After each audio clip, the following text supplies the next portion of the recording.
con la clase y acá vamos a seguir compartiendo. Ahí está.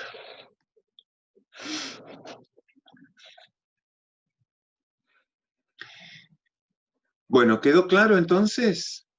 Eso les pedía que me dijeran o que hicieran alguna pregunta. Bueno, mientras piensan ustedes, Marce, ¿vos querés hacer algún comentario? Voy a buscar un...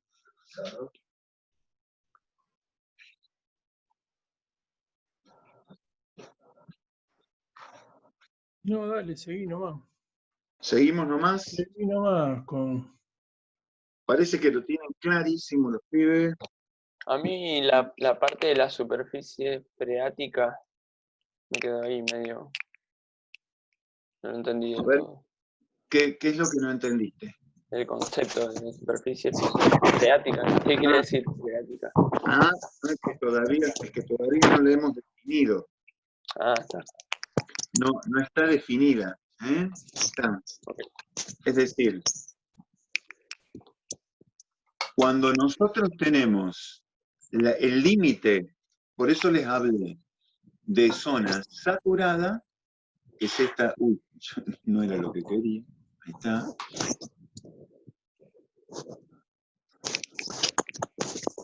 Ya tenemos. Pensemos en lo siguiente, entonces, habíamos dicho, de abajo para arriba teníamos el basamento cristalino, le vamos a poner así unas X como para saber que es una roca, que por supuesto puede tener grietas o lo que sea, pero vamos a pensar o vamos a pensar en un basamento. Después de eso va a haber una serie de sedimentos que se van a ir superponiendo. Algunos de estos sedimentos van a ser arenosos, otros van a ser limosos, otros van a ser arcillosos o lo que sea. Y finalmente se va a producir una capa de suelo. ¿Está? Entonces, y acá vamos a tener el crecimiento de las plantitas, etcétera, algún árbol, vamos a tener toda la vegetación, probablemente también tengamos alguna zona con alguna lagunita o un río, y como decíamos, cuando hay lluvia y se produce la precipitación, va a caer el agua y lo primero que hace, ¿qué es? Se va infiltrando. Se va a ir infiltrando en la zona del suelo y va a ir bajando hasta zonas más impermeables. Otra parte seguramente va a escurrir sobre la superficie y va a terminar en sectores de lagunas, ríos y finalmente, bueno, terminará en el mar. Ahora, de lo que estamos hablando es de la que se infiltra. Entonces, sobre este basamento podríamos decir que este sería el basamento donde va a estar completamente lleno de agua. ¿Sí? Va a haber algunos sectores como este que les marcaba recién acá, que pueden ser zonas más impermeables, como por ejemplo,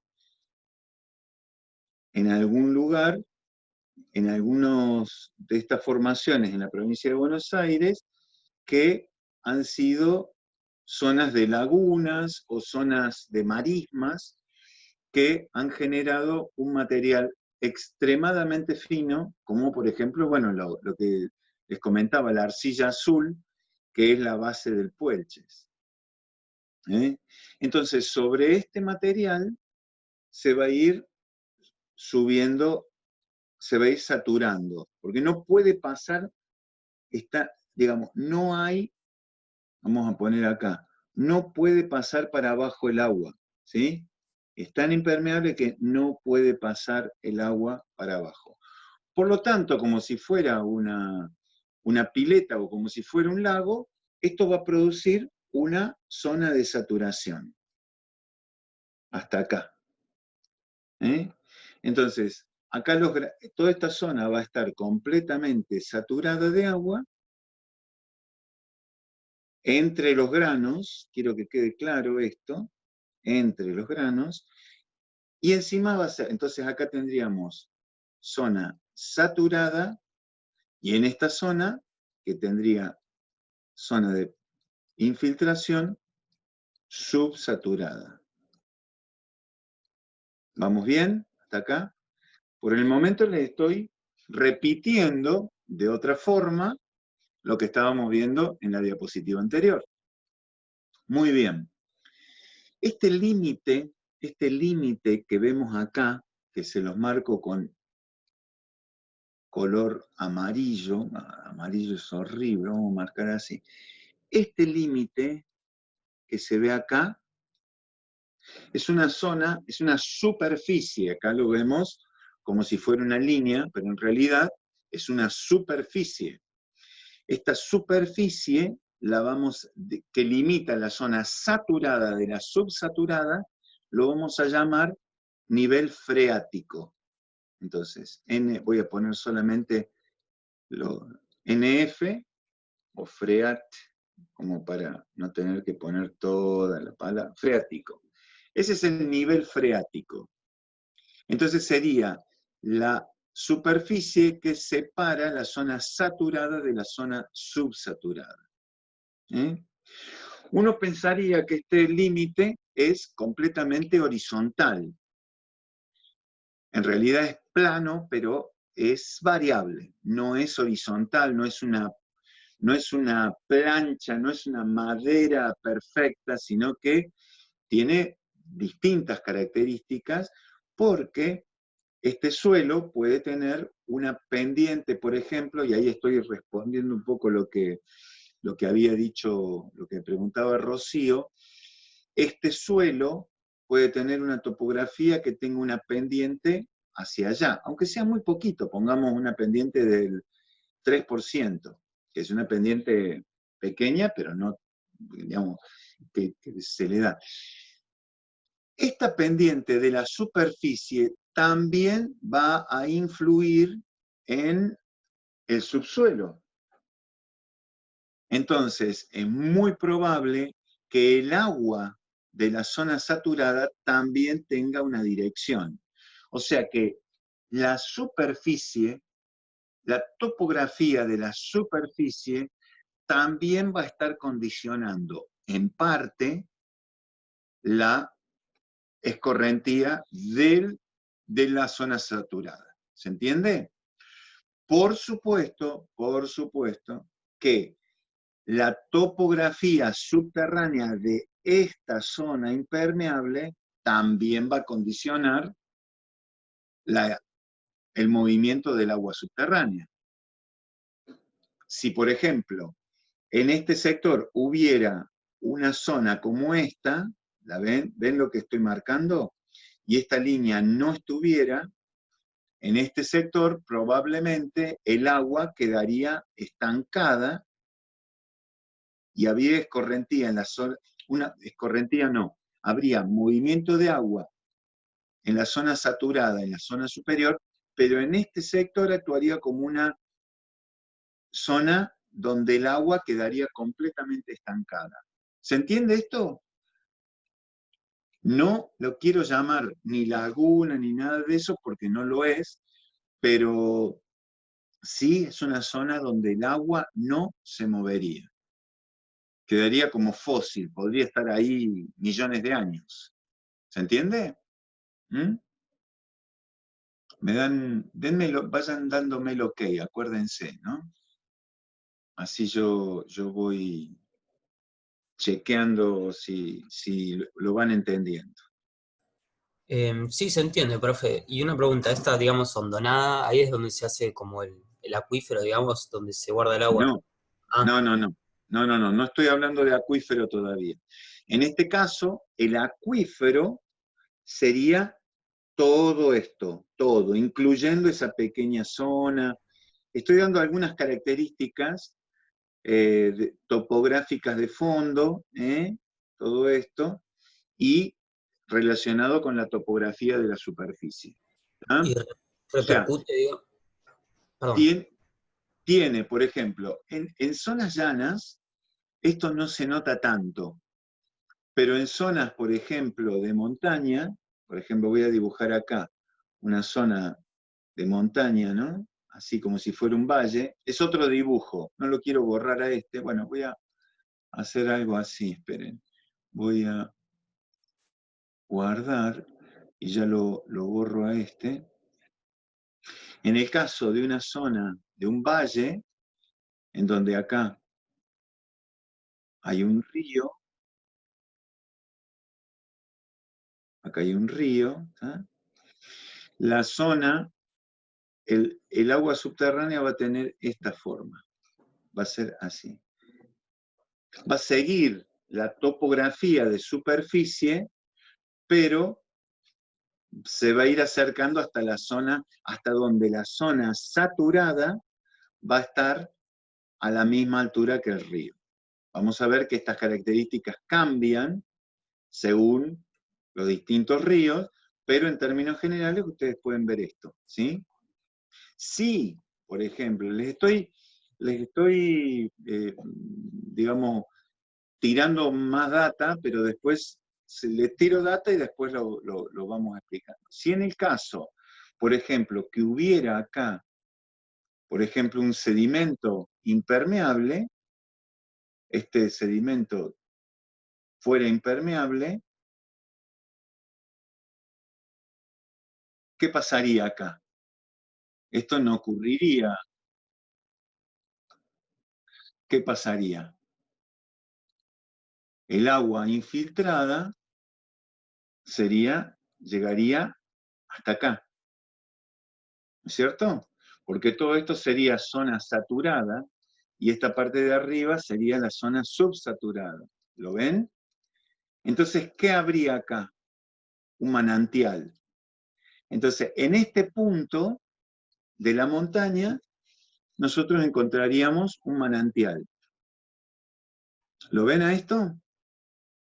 Probablemente de este lado, para dibujarlo, así, habría algo similar. La continuidad del sedimento del otro lado. Esto habría sido erosionado. ¿Lo ven? Entonces, ¿qué pasaría de este otro lado? Pues pasaría algo similar. Esperen. Acá tendría la misma característica. Zona saturada, zona subsaturada, y acá habría otro manantial. ¿Está? Acá no sabemos qué está pasando. Probablemente también sería una zona saturada, pero eso ya cambia la característica, ¿sí? Podría haber acá una zona así, subsaturada y saturada. Podría, ¿está? Esas son algunas características que se pueden encontrar en las montañas, ¿no? En distintos tipos de yacimientos, de yacimientos no, de sedimentos, de estratos y eso. Muy bien. Seguimos entonces, compartiendo. Acá tenemos... Entonces, ¿entendieron lo que es la superficie freática? Ahora, esta superficie freática, esta es una zona de transición, la que está muy cerquita de la superficie freática, del nivel freático, porque en este sector hay movimiento capilar. Significa que cuando deja de infiltrarse el agua del subsuelo puede subir por capilaridad, dependiendo del tamaño de grano y de las características del tipo de sedimento, ¿sí? O sea que esta flechita que viene, uy, perdón, siempre me meto acá. Esta flechita que repito acá es cuando el agua capilar va subiendo porque acá se va evaporando, se produce la evaporación, entonces esta zona subsaturada queda con menos humedad.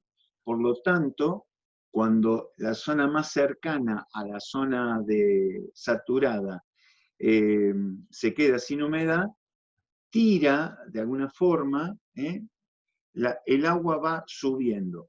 Este fenómeno del que estamos hablando, que es súper común en los suelos, produce muchas veces sectores, ahí lo vamos a ver en suelo, si es que llegamos, pero produce ciertos depósitos de material, de sales, producto de la subida y la bajada permanente de esta agua. Porque el agua está cargada de sales, pero cuando se evapora, esas sales quedan depositadas entre los propios granitos. Entonces muchas veces generan depósitos de sales que cementan, y entonces vemos suelos, cuando hacemos un perfil de suelo, vemos algunas zonas que nos presenta una cantidad de sales depositadas, que pueden ser, no sé, sulfatos, carbonatos de calcio, de sodio, o sales como la sal, cloruro de sodio. Entonces, nosotros podemos ver, si nosotros hacemos un pozo, hasta la zona saturada, vamos a ver hasta qué sector hubo influencia, digamos, se produjo esta franja intermedia o franja capilar. Podemos estudiarla. ¿Sí? ¿Cómo venimos? ¿Vamos bien? Yo tengo dos dudas, profe. Antes, en una Sí, diapo, decía de que el agua subía por la tensión superficial. sí. Eh, no sé, no me quedó bien claro eso.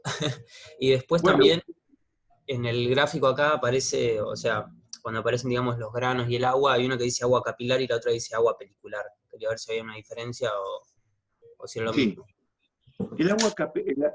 El agua gravitacional es la que cae, la que pasa desde la superficie. O sea, si acá cae una gotita de agua, va a ir bajando hasta la zona saturada. Esa gota de agua, esa es el agua gravitacional, que no es lo suficientemente grande como para que no se pegue por capilaridad al grano de sedimento. Ahora, cuando se va achicando, hagan la prueba, o sea, vean un vidrio, por ejemplo, miren un vidrio cuando está condensado y empiecen a condensar, a condensar, a condensar, a condensar. Cuando se están bañando, si alguno tiene una mampara de vidrio, o si tienen plástico nomás, lo que pasa es que el vidrio, al estar más frío, condensa más y se ve mucho mejor, pero pongan un espejo y van a ver que al principio está todo con el condensado, ¿no? Es decir, está no se pueden ver las caras. Ay, ¿cómo se llama? Bueno. Y en un momento determinado los granitos se hacen más grandes, más grandes, más grandes, ¿y qué pasa con esos granitos de agua? O esas gotitas de agua. Se juntan, ¿y qué ocurre? Díganme ustedes. Bajan. Cae. Bajan, exactamente. Esa es el agua gravitacional. Cuando han estado en un auto, por ejemplo, o sea, yo cuando era chico y estaba de novio me iba con el auto porque no me quedaba en la casa de mis viejos. Entonces me iba con el auto y estaba ahí charlando con mi novia. ¿Qué pasaba con los vidrios? Se llenaba, al principio no se veía nada, pero después empezaban a caer las gotitas. Bueno, digo para que lo recuerden, algunos se acordará de eso. Se empañan. Se empañan y después, cuando están mucho tiempo, empiezan a caer esas gotitas. Ese es el agua gravitacional. Y la que queda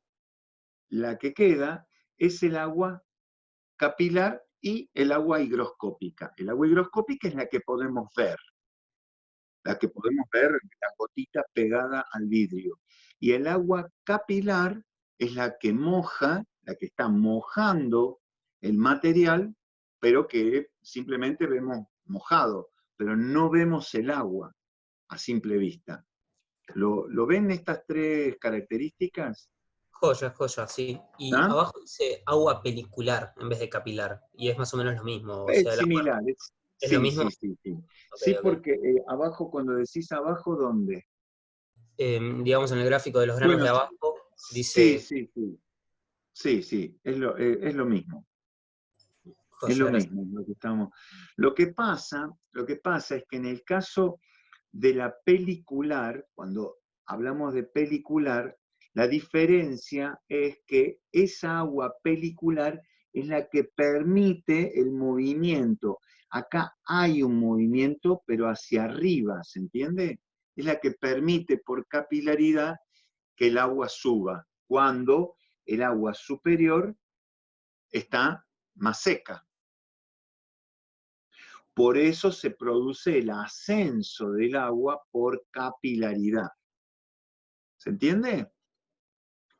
La única diferencia que podríamos ver acá es que el agua capilar está quieta.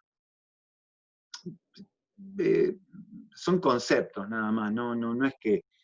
Entonces el agua pelicular es el agua capilar que se puede mover o que tiene un movimiento hacia abajo o hacia arriba, pero por capilaridad. ¿Ah? Joya, Esto gracias. está todo súper estudiado y hay 500 fórmulas que lo explican. No lo vamos a... Además yo no las sé, sinceramente. No es que me hago el canchero y no se las quiero dar porque ustedes son estudiantes burros. No. Acá tienen un profe que también es burro en eso. No tengo idea cómo son las fórmulas. Así que quédense tranquilos, no se las vamos a dar. Salvo que Marcelo... Vos, Marce, sabés todas las fórmulas, ¿no? Vos te las sabés, pero te las reservás. De esto no sabemos. No tengo ni idea de las fórmulas de hidro. Sí.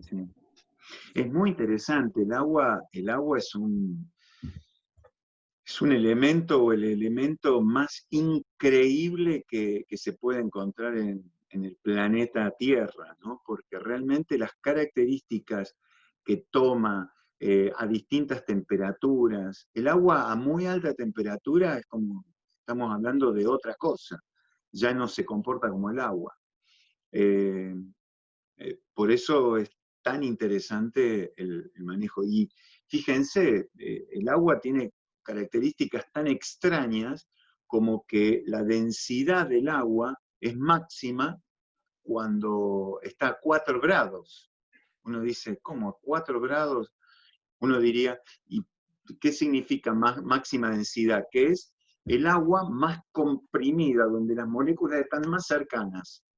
Ahí, a 4 grados, es cuando nosotros decimos el agua tiene una densidad de 1 gramo por centímetro cúbico. ¿Tá? Entonces, ahí tenemos el agua, el máximo. Todo lo demás, el agua es más liviana. Por eso el hielo flota, por eso el agua más fría, el agua a 4 grados está en el fondo.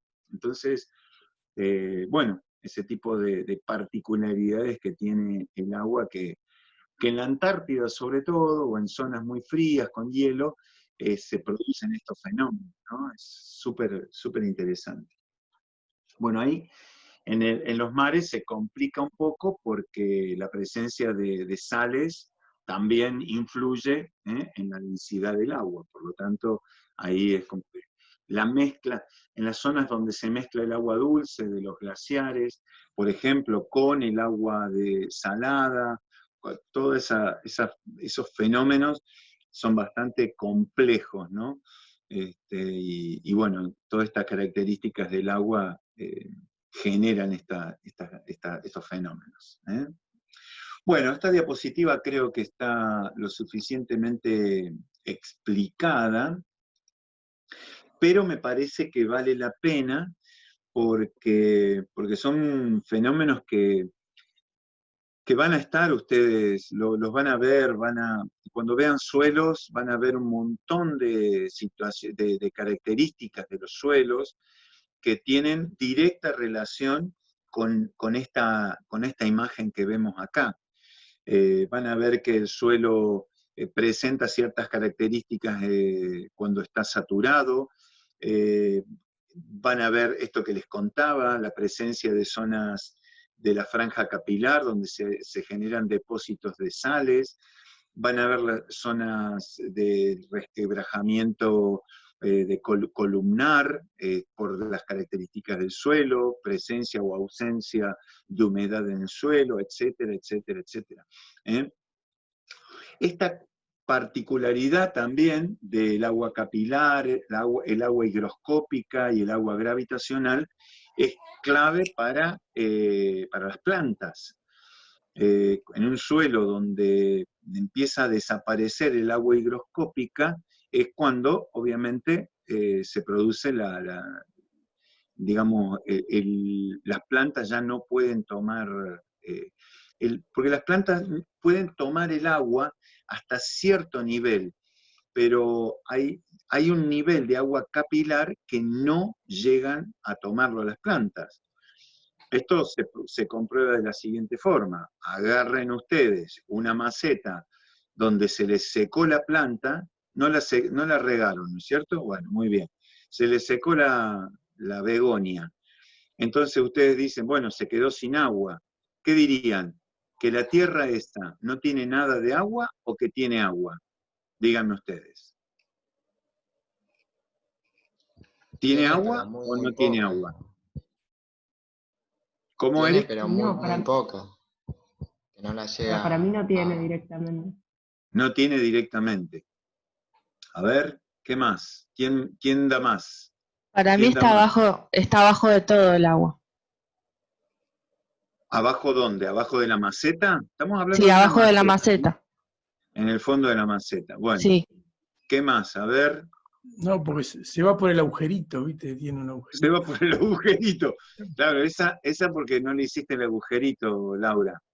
Le faltó hacerle el... No, en el caso de que aquellas macetas, por ejemplo, que no tienen agujerito, a veces el problema es que cuando queda mucha agua en el fondo, la planta se te pudre, porque en realidad, fíjense que ¿cómo está mejor una planta? Cuando no hay agua saturada, salvo algunas plantas, por supuesto, hay algunas que son medio acuáticas, entonces se la rebanca. Pero en general, cuando ustedes riegan demasiado o se les tapa el agujerito, muchas de esas plantas se mueren por sobresaturación del agua.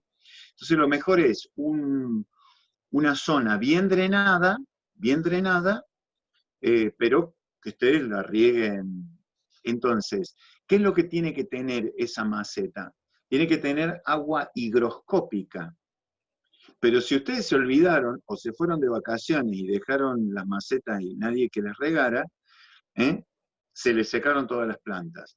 Ustedes agarran esa tierra y sacan un poco de tierra y dicen, a ver, vamos a hacer una prueba. La pesan. Y pesan, por ejemplo, no sé, medio kilo. Entonces agarran 553 gramos de tierra. ¿Qué pueden hacer con eso? La meten en el horno y la meten 1 hora en el horno. ¿Qué va a pasar? Se va a secar. Se va a secar todo. Se va a secar toda el agua. Se va a ir todo lo que queda. La vuelven a pesar. Y va a pesar bastante menos. Va a pesar, no sé, pongamos 530 gramos. Se va a ir una parte. ¿Qué parte se fue? ¿Qué parte se evaporó? El agua Se capilar. evaporó el agua capilar. exactamente. Se fue el agua capilar, y ahí sí, ustedes tienen 0 de agua. ¿Eh? De hecho, este estudio que yo les estoy diciendo, que lo hacen en este caso con la maceta de la planta seca en sus casas, esto se hace normalmente en los estudios del suelo. Entonces, dependiendo del tipo de sedimento que tengan, van a tener mayor o menor agua capilar, mayor o menor capacidad de retención del suelo, que le va a dar ciertas características para las plantas. En este caso, los agrónomos estudian este tipo de características justamente para ver cuánto puede retener el suelo, qué características, qué tipo de cultivos se pueden poner en ese lugar, etcétera, etcétera. ¿Entienden? ¿Lo ven a esto? Me detengo un poquito más porque me parece que estas características son bien interesantes para, justamente, lo vamos hablando. Y esto, máximo agua gravitacional, contenido de agua. ¿Qué es esto? Este no lo tenía yo. ¿Vos lo tenías, Marce?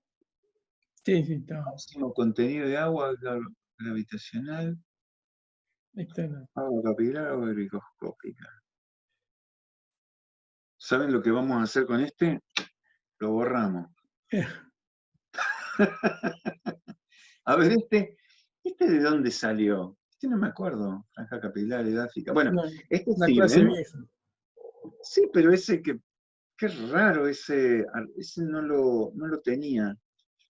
Probablemente lo terminemos explicando, pero como no tiene una explicación al lado, no sé a qué se refiere realmente.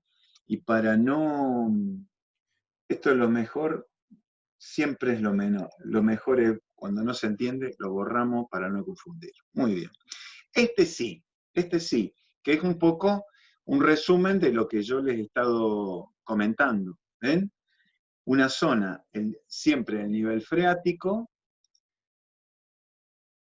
voy a marcarlo en rojo.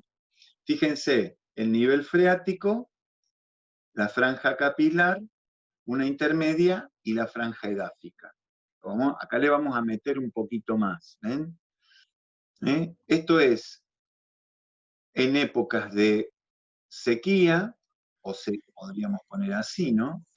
En sequía, acá cuando comienzan las lluvias y cuando se satura el suelo. ¿Lo ven a esto? Acá la zona de saturación, este es el nivel freático, franja capilar, acá va subiendo,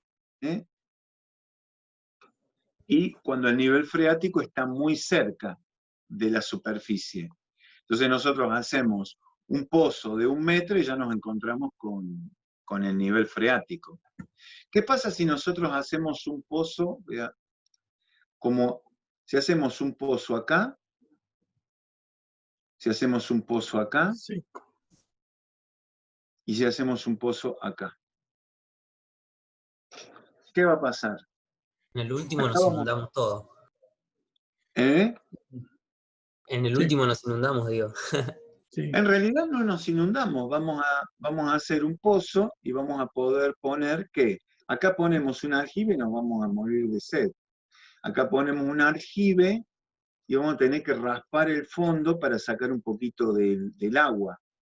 En cambio acá vamos a hacer el aljibe y vamos a poder tirar el balde para sacar agua. O ponemos una pequeña bomba en el fondo y sacamos el agua para regar las plantas. ¿Se entiende? Sí.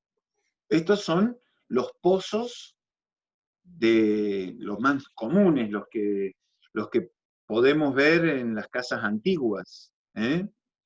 Hoy, muchos de estos pozos siguen existiendo, por supuesto, pero La diferencia está en que estos pozos hoy están contaminados. Porque desde estos lugares el agua viene contaminada por distintas cuestiones. Puede ser que estén cerca de una estación de servicio o simplemente la propia casa han hecho ustedes o cualquiera, alguien, digamos, en su momento no había tanta importancia, pero han hecho una fosa séptica que está conectada, entonces toda la merde que se acumula en el pozo ciego, en el pozo negro, va a ir en dirección de donde vaya la escorrentía, no la escorrentía, sino el agua subterránea, hacia donde corra. Y en muchos casos va a contaminar el agua. Entonces, si ustedes sacan agua de acá y le hacen un estudio bacteriológico, lo más seguro es que aparezca la famosa bacteria Escherichia coli, que está presente en muchísimos de estos lugares, ¿no? Cuando no, algún metal pesado, si es que están cerca de algún, por ejemplo, alguna estación de servicio con problemas de filtración en los tanques de combustible. Esto es súper normal. Muchísimos tanques de combustibles de las estaciones de servicio tienen problemas de filtración. ¿Ah? Yo les voy tirando Entonces, cositas adelantando. Decime, sí, Eric. entonces el aljibe habría que hacerlo como mucho más lejos de la casa para evitar eso, o tiene que estar Claro. mucho más profundo. No, más profundo no le cambia. La No, profundidad te da volumen de agua para que vos puedas sacar, ¿sí? O sea, si yo, por ejemplo, voy a borrar todo esto, si yo acá hago un pozo tal como este volumen de agua va a ser X. Pero si yo hago un pozo más profundo, ¿hasta dónde lo voy a poder hacer? Bueno, lo voy a poder hacer hasta la zona que sea, hasta la roca. Si este es roca, el basamento, bueno, yo puedo hacer un pozo tan profundo como quiera, mientras, por supuesto, pueda sostener las paredes del pozo, obviamente. En algunos casos, yo puedo, por ejemplo, me acuerdo haber hecho varios pozos en Santiago del Estero. ¿Qué hacíamos? Voy a borrar de nuevo acá. Poníamos un cilindro, acá, un cilindro. ¿Tá? Bueno, al principio no tanto, ¿no? Pero pongamos así un cilindro. Entonces empezaba a cavar. Cavaba. En esto, por ejemplo, en una zona de arena. ¿Por qué? Porque la arena, si yo hago un pozo, ¿qué va a hacer la arena? El pozo va a ser así. Y yo, si quiero profundizar, ¿qué me va a pasar con el pozo? Cada vez va a ser más grande, ¿se entiende? Si es arena. Piensen ustedes lo que pasa en la playa. ¿Cómo pueden hacer en la playa un pozo pequeñito, pero que tenga buena cantidad de agua? Piénsenlo, ahora volvemos.